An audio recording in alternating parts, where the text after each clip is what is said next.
1, 2, 3, ho! Tu te rends compte, Eric, qu'au 19e siècle, les hommes ne voulaient pas que les femmes fassent du vélo de peur qu'elles n'y prennent du plaisir?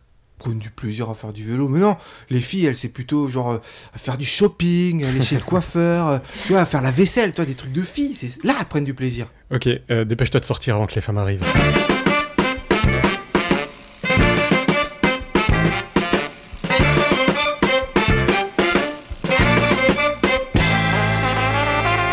Salut les amis, vous êtes sur Pause Vélo et vous écoutez l'épisode 18. Aujourd'hui, c'est nous les femmes qui prendrons le flambeau. Prête Lilou? Oui, super prête. On a aussi Audrey avec nous. Comment ça va Audrey? Très bien, très bien. Et on est toujours accompagné de nos 3 autres acolytes masculins, Florian, Arnaud et... Eric. Il est où Eric? Ouais, alors il m'avait dit de vous dire qu'il a son poney qui est aquadentiste. Ah, la bonne excuse. D'accord, bon, vous êtes prêts pour cette émission très spéciale? Oui, très spécial. Comment ça, elle a quoi de spécial cette émission? C'est la journée des droits de la femme. Ah ouais, comme le droit de prendre du plaisir en faisant la vaisselle. À nettoyer les fenêtres aussi. Ouais, c'est pas mal ça. Sortir les poubelles. Oui messieurs, mais les femmes aussi peuvent prendre du plaisir ailleurs. D'ailleurs, bien plus que les hommes. Tu savais ça, toi? Pas du tout. Parce que quand monsieur, après avoir fait monter la mayonnaise, a besoin d'un certain laps de temps de récupération, dépendant de son âge, ses performances physiques, encore une bonne raison de faire du vélo, madame peut quant à elle reprendre les festivités immédiatement, et cela un nombre incalculable de fois. Avec qui? Toute seule? Par exemple, ouais, parce que on n'est jamais mieux servi que par soi-même. Ça, c'est bien vrai. Ce qui me fait penser que c'est nous les femmes qui devrions posséder des harems. Faut être logique, quoi. C'est misogyne, ça. Hein. Non, mais c'est pas faux. Vu comme ça, c'est pas faux, ouais. Oui, parce que ça vous sert à quoi d'avoir plusieurs femmes si vous savez pas toutes les contenter? Ouais, les unes après les autres. Mais on le sait, le plaisir de la femme a toujours été un sujet tabou pour l'homme. Pour preuve, en 1888, le docteur Tissier écrit dans son ouvrage intitulé « L'hygiène du vélocipédiste » que celle qu'il nomme « la grande blessée » risque avec le vélo ulcères, hémorragie, maladie et inflammation. Il suggère donc que la femme abandonne le vélocipède au sexe fort. Au sexe quoi? Bref, il base ses dires selon l'affirmation du docteur Peter qui explique que la femme n'est qu'un utérus avec des organes autour. Bah oui. Tiens. C'est autre chose? Quand vous matez une femme, c'est quand même son cul que vous regardez, c'est pas ses organes. C'est vrai. Donc rien que là-dessus, je crois que...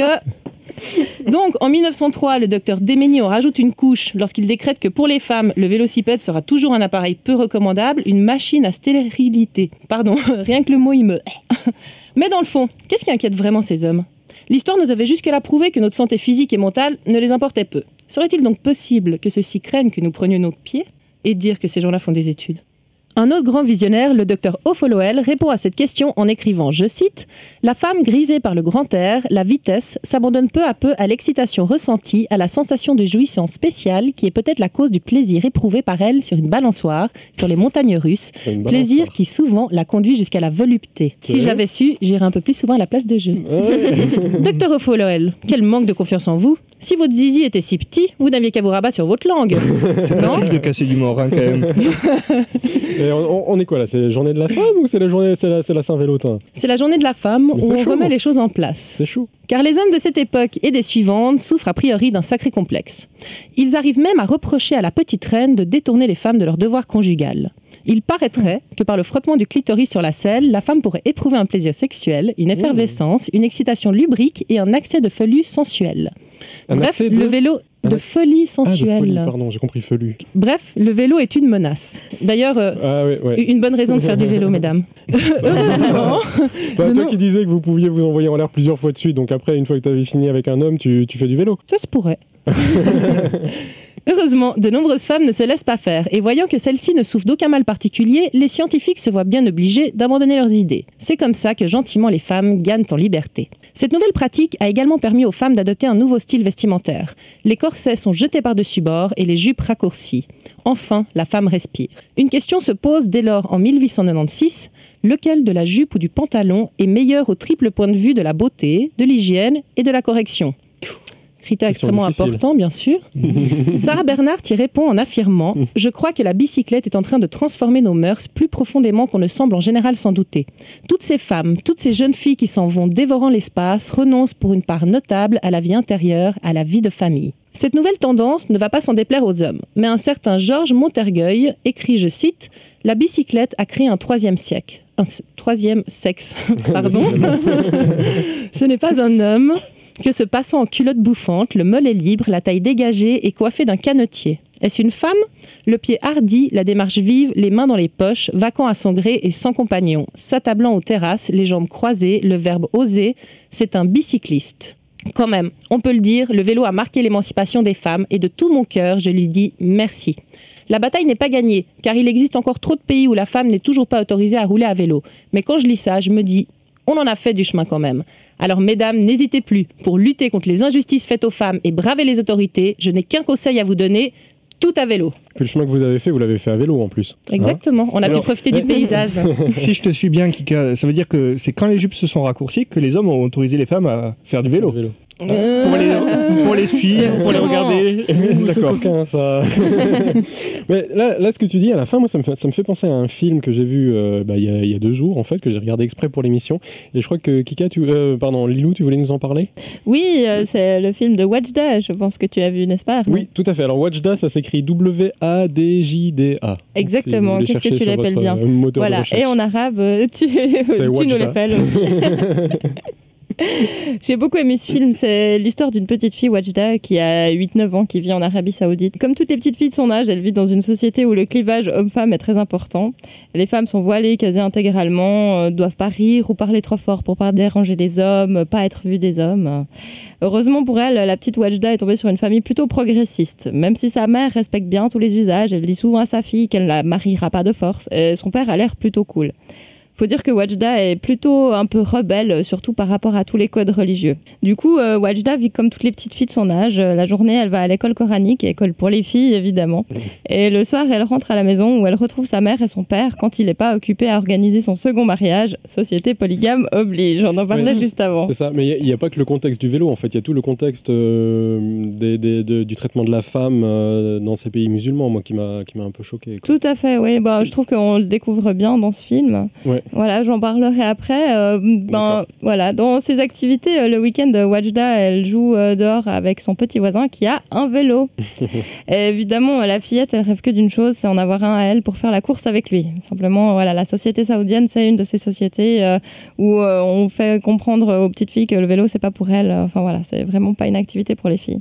Déjà que les femmes n'ont pas le droit de rouler en voiture. Enfin, je crois que ça fait pas longtemps que les femmes ont le droit de rouler en voiture en depuis pas Arabie longtemps, Saoudite, elles ont le droit, de passer leur permis, Ouais, j'ai entendu ça aussi, ouais. Et donc, effectivement, il y a tout un tas de rituels qu'on découvre dans ce film, moraux, des codes moraux, et puis des rituels religieux saoudiens. Par exemple, le fait qu'une femme qui a ses règles ne peut pas toucher le Coran, seulement avec un mouchoir. C'est clair. Voilà. Et tout ça, ça fait beaucoup rire la petite Wajda, jusqu'au jour où la directrice passe dans les classes pour prendre les inscriptions pour le concours de récitation coranique. Et elle annonce en même temps que le prix pour la première place vient de passer de 800 à 1000 riels. Et là, la petite Wajda est au comble de l'excitation.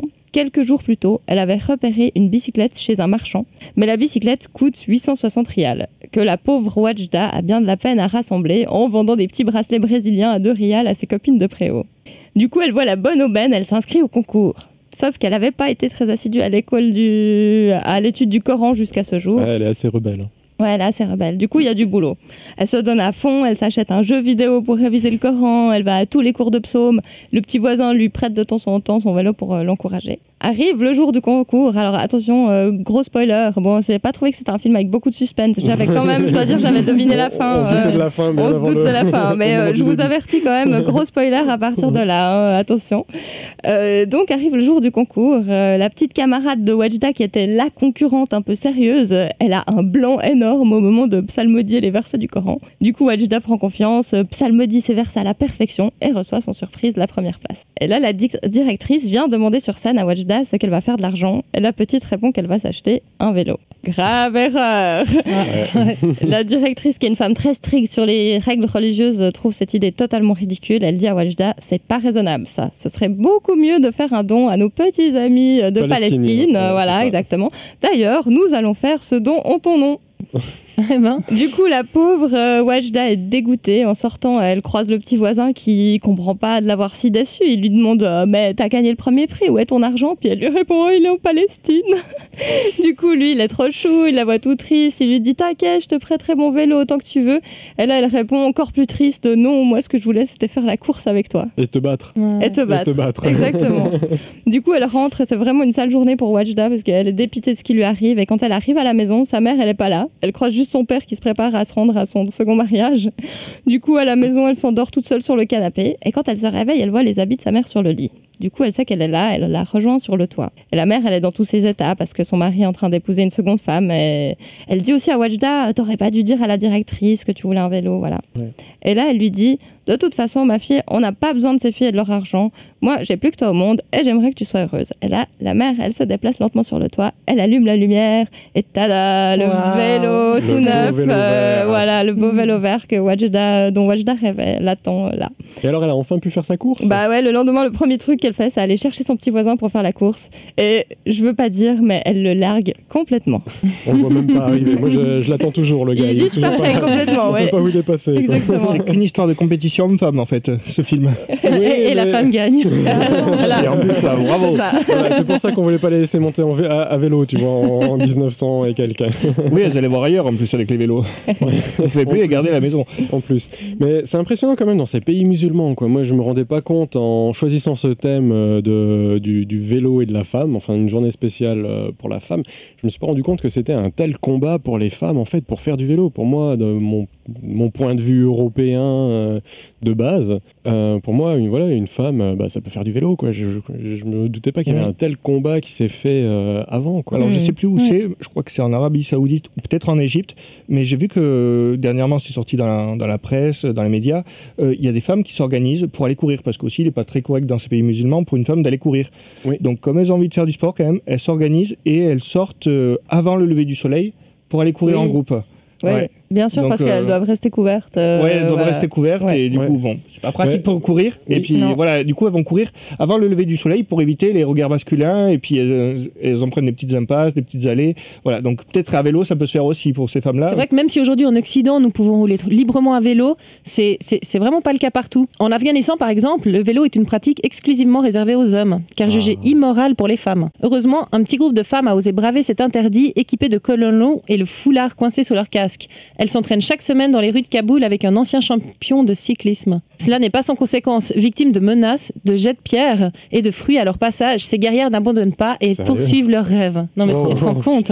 Donc leur grand rêve maintenant, c'est de représenter un jour leur pays aux Jeux Olympiques.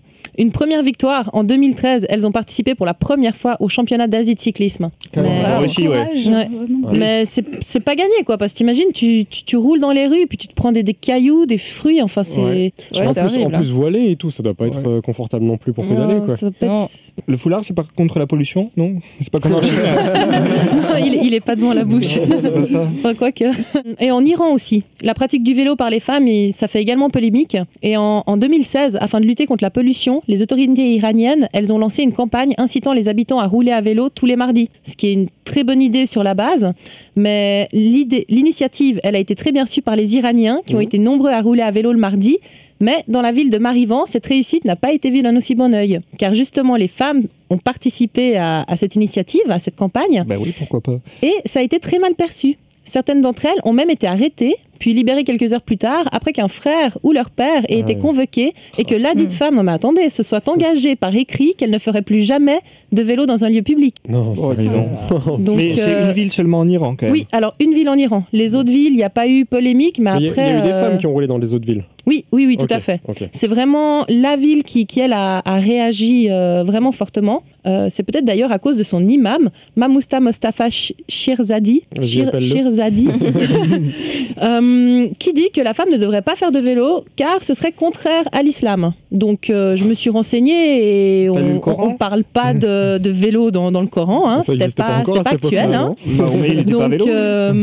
Mais heureusement, une fois de plus, de nombreuses personnes, dont des hommes, je dois dire quand même, ils ont réagi et ils ont manifesté à plusieurs reprises dans les rues de la ville. Pour répondre à ces manifestants, les autorités locales ont finalement décrété qu'ils allaient réserver un parc uniquement pour les femmes tous les mercredis afin que celles-ci puissent circuler librement à vélo. Hein C'est un pas. Mais ce parc serait entouré de murs afin que les femmes puissent circuler à deux roues en toute sécurité, sans que les hommes puissent les regarder. Et donc, moi, ce que je comprends bien, c'est qu'une fois de plus, c'est la perversité des hommes qui force la femme à se cacher. Ah, mais tout à fait. On en est toujours là. Malheureusement, il y a bien d'autres pays à citer, mais soucieuse de votre santé mentale, je préfère vous solliciter pour accomplir des actions constructives qui permettront un jour, je l'espère, que nous, les femmes, soyons considérées d'égal à égal avec les hommes. Nous avons chacun nos particularités, nos points faibles et nos points forts, mais il est exclu que la femme soit et reste stigmatisée par des individus peu scrupuleux, pervers, qui ne savent pas gérer leurs pulsions primaires ou encore des faibles d'esprit trop peu confiants en leurs capacités mentales et physiques et qui, pour s'élever, se permettent d'écraser le soi-disant sexe fort. Sexe faible. Ouais. Bon lapsus. Donc moi, tous les hommes là qui pensent que la femme est un sexe faible, eh ben, je les défie à venir faire un bras de fer avec moi. Ou une course de vélo. Ou une course de vélo. Suivi d'un bras de fer. Bon, je sais pas si vous avez déjà remarqué, je change un petit peu de sujet, quoi, mais le vélo d'un homme, il ressemble pas au vélo d'une femme. Non, c'est clair. Vrai. D'accord. Et je vous propose de découvrir pourquoi c'est comme ça dans la Minute Inutile. Vélo vire, vélo volte, où va la vie? Vélo va. Nul besoin de vous l'expliquer, vous l'avez remarqué. Les cadres des vélos pour hommes sont différents de ceux pour femmes. Ils présentent une barre supérieure parallèle au sol, alors que sur les vélos pour femmes, la barre du dessus rejoint la fourche bien plus bas. Cette différence date des premiers modèles à transmission par chaîne vers 1870. À quoi est-elle due? On pourrait penser qu'elle se justifie par le fait que les femmes sont en moyenne plus petites que les hommes. Mais non, la véritable raison relève d'une certaine galanterie ou d'une inquiétude quant à la pudeur. Car à cette époque, les femmes portaient encore toutes des jupes et des robes. Or, si le cadre dit en croix fut renforcé par une tige horizontale pour les messieurs, celle-ci avait la fâcheuse conséquence de faire lever la jambe assez haut pour enfourcher la bicyclette, ce qui aurait pu révéler les dessous des dames. Aussi, pour ne pas qu'elles aient à soulever leur jupe ou robe, on ajouta une barre oblique et courbe en 1885. Ce cadre, appelé cadre en col de cygne, sera ainsi immédiatement adopté par les femmes, mais aussi par les prêtres, dont les soutanes auraient pu les placer dans le même embarras. Dans les années 60, un filet était même fixé sur le garde-boue pour empêcher la jupe de se prendre dans les rayons. Astucieux, n'est-ce pas? Au fil du temps et avec l'arrivée des pantalons, les modèles mixtes sont apparus. Et maintenant, on pense davantage à la bonne géométrie adaptée à la pratique qu'à la distinction homme-femme. Où va la vie? Vélo va. Bon, c'est bon, vous avez compris la leçon, les filles? Oui. Mettez des robes. Mettez des robes, ouais, voilà. Et puis nous, pour mettre un kilt, je sais pas quoi est-ce qu'il faut prendre comme vélo. Je te prêterai le mien. Ah, ok, c'est gentil. Donc on a vu dans les pays musulmans comment ça se passait. Et maintenant, du côté des pays occidentaux, Audrey, tu peux nous expliquer un peu ce qui se passe? Justement, je vous emmène dans les rues de Los Angeles. Alors, c'est tiré d'un article de Hélène Brunet-Rivaillon du journal Les Inrecuptibles. L'article s'intitule « La nuit à Los Angeles, la brigade des ovarian psychoses veille sur les femmes ». Ah, ça fait peur. Oui. Ça va me plaire. Justement, leur nom, The Ovarian Psychose Bicycle Brigade. À la française. Symbole distinctif, femme cycliste nocturne d'origine latino-américaine, ayant le bas du visage masqué par des bandanas noirs et blancs, a imprimé trompe de Fallope. Waouh, ça il faut. C'est des pirates. Est-ce un signe de ralliement? Les doigts placés sous la ceinture, pouce et index soudés pour présenter les ovaires. Oh, c'est chaud. Terrain de jeu, les quartiers chauds de Los Angeles, Baseline. Alors, ce groupe, il a fait le choix du vélo pour parcourir la jungle urbaine. By Night, c'est s'imposer aux Ovas pour pointer la vulnérabilité des femmes en selle à Los Angeles. Aux Ovas? Aux Ovas, et oui, c'est leur surnom. Alors, dans ces rues, il y a 4 cyclistes sur 5 qui seraient des hommes. Donc, à cheval sur leur bicyclette, elles envoient un message clair aux riverains. Les femmes se réapproprient la rue, le jour comme la nuit, avec le moyen de transport qu'elles veulent. Xela, qui est leur représentante, espère ainsi créer un espace sûr où nous, les femmes, pourrons être acceptées telles que nous sommes. Une nuit par mois. Du coup, cette organisation organise des Lunas Rides, c'est-à-dire des maraudes à vélo dans les rues réputées dangereuses de l'est de Los Angeles, et celles où ont eu lieu des féminicides. Ah oui, d'accord. Des féminicides, qu'est-ce que c'est? Alors, ce sont des actes de sexisme envers les femmes. Ah. Alors, pour Xela et sa brigade, il y a un membre... guerrière. J'ai pensé justement. C'est vrai, même jusqu'au prénom. Guerrière des ovaires. Exact. Pour elle, il y a un lien étroit entre les maltraitances faites aux femmes de couleur notamment, et le sort réservé à la planète Terre. D'ailleurs, elles disent « Nous sommes simultanément exploités, occupés et violés dans les sociétés patriarcales. » Comme la planète Terre. On dirait des gens de Valkyrie américaine. J'aime bien. Les Amazones. Je vois sur ton article, Audrey, là, on voit la photo, elle fait peur quand même, la fille. On va essayer de la mettre c'est vrai qu'elles ont un look super, moi j'adore. Wow. Et puis montrer ses ovaires. vert comme ça. Je lis sur l'article. Ne vous inspirez pas, messieurs. Ouais. Ce sera la nouvelle expression. Et Tu manques Florian, pas de verre. Grave. C'est la journée de l'eau vert en fait. C'est ça. On va faire ça, allez, hop. Lui moins vert. Toi Florian, alors t'as trouvé quelque chose aussi sur le sujet? Ouais, toujours dans les pays occidentaux, on reste ou on revient en France. Il y a des ateliers vélo antisexistes qui commencent. Il y en a de plus en plus en France, apparemment. Il y en a à Lyon, à Nantes, à Rennes, à Grenoble et à Paris. Alors à Lyon, ça s'appelle À Vélo Simone. Et ça s'appelle même les heures félines. Donc ce sont des ateliers de réparation de vélo réservés aux femmes seulement. Ah. D'accord. Voilà. Wow. Donc en fait, c'est un peu comme chez les musulmans, quoi. Il n'y a pas d'hommes, Ouais. C'est ça. finalement. Oui. Alors voilà, on en revient là. Mais pourquoi on en vient à ça? Parce qu'apparemment, les femmes ont remarqué que dans les ateliers de réparation vélo mixtes, la mécanique demeure un monde imprégné de sexisme, de blagues misogynes. Voilà. Tu connais ça, Arnaud? Moi et les blagues, non. on se connaît Non. pas. Non, mais c'est vrai qu'à part ça, entre ceux qui veulent t'aider parce qu'ils sont tout mielleux, tout machin, et puis ceux qui veulent pas que tu touches un outil parce qu'ils estiment que t'es pas capable de t'en servir, Ouais, c'est ça, par assez riche d'expérience, disons. Ouais, on C'est se rend vrai. pas compte quand on est un homme, mais c'est vrai, peut-être qu'on fait des remarques déplacées. Elles en ont subi pas mal, du coup, c'était Après, je assez pense que ça blessant. dépend des hommes aussi. Hein. Je dois Ouais, dire peut-être. que Ils sont pas Moi, tous moi, comme vous êtes ça. quand même des bons gars. C'est pas le cas de tous. Hein. Bon, du coup, à Lyon, je sais pas à Lyon si c'est plus qu'ailleurs, mais du coup, elles ont senti le besoin d'ouvrir un atelier vraiment à part, avoir leurs heures félines à elles. Voilà. D'accord. Donc, c'est des permanences qui durent c'est 3 à les 4 heures heures. félines. Les heures félines, En voilà. rapport avec Lyon, ouais. D'accord, c'est joli. Parce que je cherchais une blague justement avec les lions, les lions. Ah oui, non, j'ai pas capté moi. Tu vois non, je le capte maintenant. Non, c'est joli.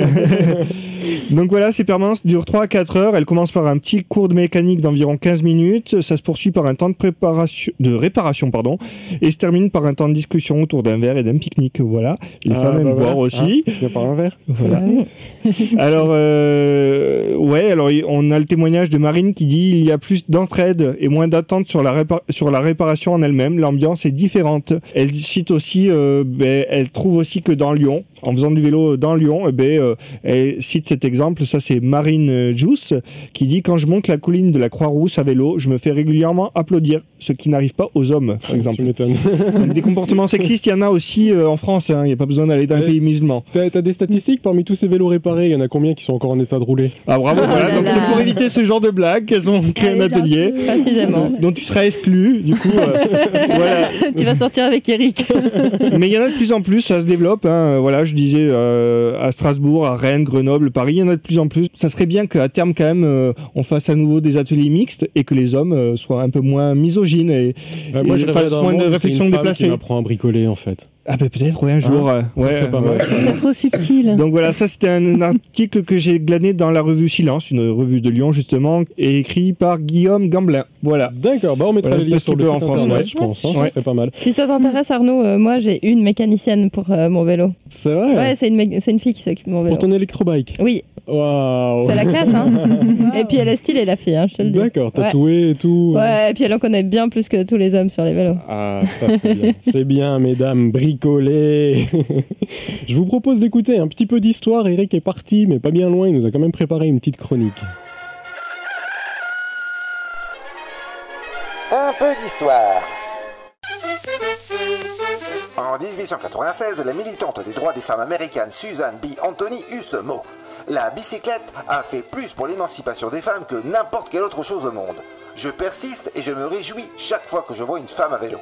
Aussi surprenante que peut être cette affirmation aujourd'hui, dans les années 1890, le vélocipède vit son âge d'or. Tout le monde s'intéresse à ce merveilleux véhicule qui donne à l'homme la vitesse du cheval.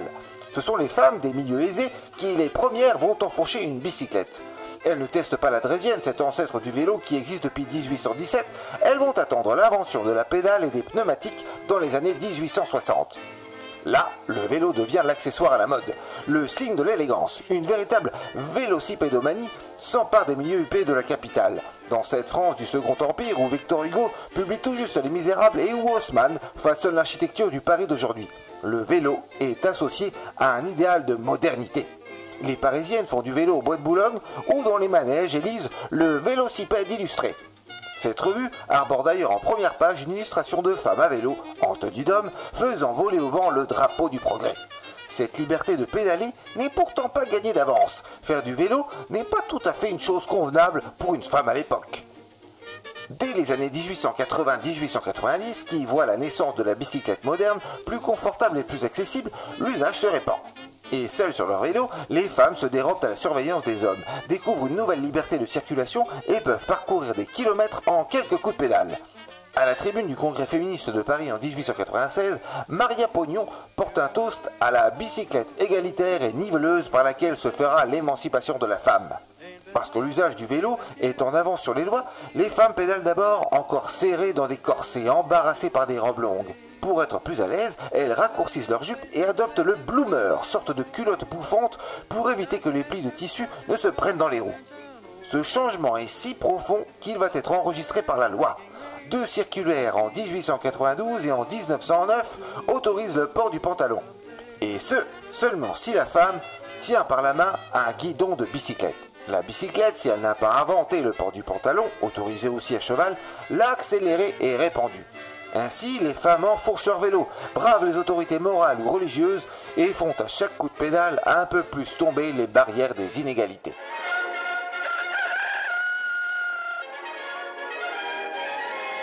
Bon, moi, il y a quand même quelque chose que je trouve de très sexiste. Dans les automobiles, il y a une marque de voiture où le logo, en fait, c'est le symbole masculin. Je sais pas si vous voyez. C'est une marque de voiture suédoise. Ouais, quelque chose comme ça, ouais. Ah ouais. oui. Donc, vous voyez, c'est le rond avec une flèche vers le haut, quoi. Alors, moi, je vous propose, mesdames, de vous approprier une marque de voiture, en fait, et puis de mettre le logo féminin à la place, de mettre un rond avec la croix en bas, et puis de la renommer Vulvo. Ah bah tiens, on pourra rejoindre l'équipe de femmes américaines et on écrasera des hommes dans le quartier. Une marque de bicyclette, sinon c'est pas mal. Oui, aussi. Avec un pare-bœuf devant. Bon, Arnaud, si t'as fini avec tes bêtises, on va peut-être pouvoir passer à l'agenda de la semaine. Ouais, d'accord. C'est chiant de se faire recadrer par les femmes. Et ouais, Il va falloir t'habituer. Exactement. Il a tout compris, Florian. Mais l'agenda. À Genève, du 7 au 17 mars, il y a l'autre salon qui se tient en parallèle du salon de l'auto pour mettre en valeur la mobilité douce. Et on sera présent le 7 mars. Et la Vulvo. Avec nos vélos, nos Velvo, nos ovaires et tout ce qui va avec. Ouais. Donc on y sera le 7 mars, ouverture du festival à 17h30 au Bain des Paquis avec enregistrement public donc de la pause vélo. Et le programme c'est sur autre-salon.ch. Prochain rendez-vous à Lons-le-Saunier le samedi 16 mars à 15h à la maison de Vache-Qui-Rit. Projection de Bike for Bread, un documentaire sur les livreurs de pain à vélo au Caire. Et enfin... À la Vache-Qui-Rit, donc il est parti directement sur le pain. C'est magique. Et à Paris, le dimanche 17 mars, c'est l'AF3V, l'Association française des véloroutes et voies vertes, qui tiendra son assemblée générale à l'auberge de jeunesse Yves Robert. Plus d'infos sur af3v.org. Merci beaucoup Lilou, et puis sinon vous pouvez nous retrouver sur Facebook, Instagram, Twitter et www.pausevélo.com. Parfait, et SoundCloud aussi pour nous Spotify écouter, aussi, YouTube, Castbox, voilà. Un peu partout. Et puis en fait. Redline Radio, et puis Radio Plus. Et on va se quitter tout de suite en musique avec le groupe GHB et la chanson Téléphone. Et en attendant, pour sauver les droits des femmes, faites du vélo! Looking up, looking down, king in the future. Baby, one day